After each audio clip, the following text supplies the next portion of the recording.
Napabili ako bigla ng playpen dahil yung anak ko hindi mo talaga maiwan-iwanan kahit saan binubuntutan ako. Eto nga, nangingialam siya sa setup namin sa playpen. Talaga hindi kami matatapos nito.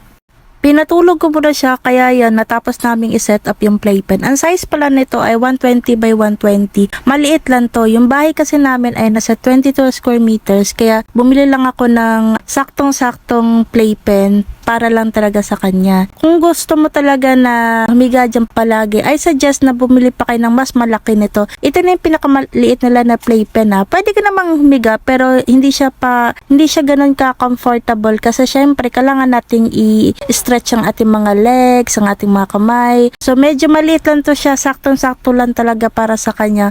Pero kung gusto mo talaga makitulog dyan, I suggest na mag-check out kayo ng mas malawak, mas malapad pa dito sa playpen na to. Ang ganda